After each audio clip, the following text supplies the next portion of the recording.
兩個追人去極限快閃日本96小時。點講好咧？一個好新奇嘅體驗。同我男朋友呢個極限追人去旅行咧，係同翻工冇咩分別，可能仲辛苦過翻工一少少。班機安排喺朝早嘅6點鐘，我黑眼圈都出埋嚟啦，咁我就即刻化妝。點解咧？因為一落機我哋酒店都唔去，直接衝去環球影城，係一個充滿陰影嘅地方啊！你哋都記得噶啦，上次我喺迪士尼樂園一個 game 排咗4個鐘頭，所以呢用錢買係痛苦嘅地方，我真係唔係好想再去咯。但係我男朋友經一事長一智，係一個聰明人，明白 Happy Wife Happy Life。咁長嘅排隊我哋唔等啦，我哋喺 Klook book 咗個 Express ticket， 好難 book 噶，但係 Klook 上面就 book 到。大家男朋友識咗一個軟件，即刻變咗升級男朋友。Not long later I realized this is fun 啫。全部啲機動遊戲點解都咁激嘅？玩完第一個已經好想嘔啊！我男朋友好中意嘅，但係你知我嘅性格啦，我買咗 spend 咗錢就用到盡。好彩都有好多冇咁激嘅，例如哈利波特啦，係我嘅場啦，然之後我識變魔法噶嘛，例如啱又變嗰個。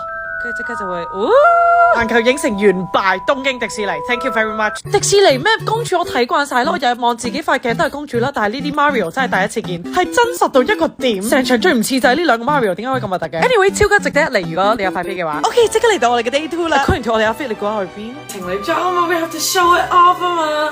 冇錯，我哋今日去睇大名鼎鼎嘅鹿。Apparently 啲人話日本啲鹿係特別有禮貌嘅。OK， 我已經學好咗啲鹿係點樣叫噶啦。我哋淨係需要講。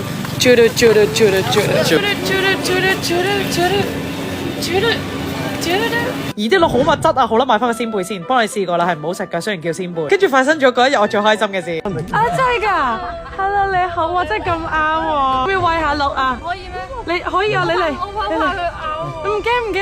我話唔驚完咧，其實我自己都好驚㗎。邊個話日本啲鹿好有禮貌㗎？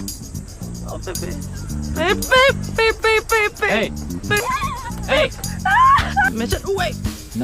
因為過後真係覺得男朋友特別 man 嘅啫。如果你真係好驚鹿咧，建議你去神社入面嗰啲真係好似有靈性少少，唔會咬你條裙啦，同埋會鞠躬。點解咧？因為我啲唔舒服啦，I'm so scared。因為我見到啲紅色粒粒疑似水痘嘅嘢，因為我未試過有水痘嘅，希望唔係水痘啦 ，bro。迎來我哋第3日嘅朝早，多謝大家關心，唔係水痘嚟㗎，係好多蚊而已。So it's good。跟住下一站係 Klook 一定要我哋 book 嘅係和服體驗，呢個又係 Klook 訂嘅，都有8折同埋中文導航，但係日本化妝師。咁我男朋友就話幾好啊，咁我哋睇下佢嘅品味係點咯。你知唔知咩情人眼裏出西施啊？ This is the best example。我男朋友話我好靚女，其實我都覺㗎，我覺得我好靚女㗎。As I said，美係 subjective 㗎。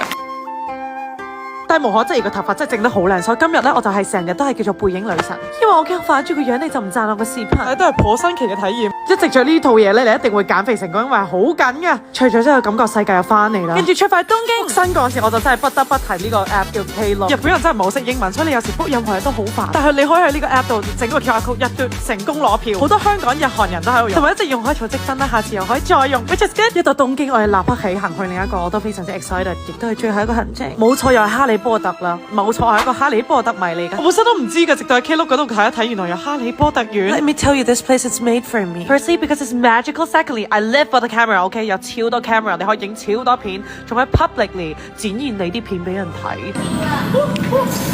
同埋係超級壯觀，佢完全還原咗哈利波特入面嘅場景。Like， by the way， 全部影相都唔使俾錢㗎，所以你可以瘋狂影、瘋狂曬命俾世人睇。咁我男朋友就覺得有少少怕醜啦，但係 me。I love it，OK，I love it。佢全部場景嘅道具啊，都係真實用過嘅。至於10分裏邊，我會俾9分佢啦，因為你仲可以學識點樣施展魔法，速速愛情咒，成功率100%。總結一下，咁就係咧，用 Klook book 門票同埋酒店都係官方認證，好安全同埋非常之抵。佢哋而家仲有限時優惠，仲有我嘅 code，但係記得要睇 review 啊！如果唔係化妝化到我咁噶啦，拜拜。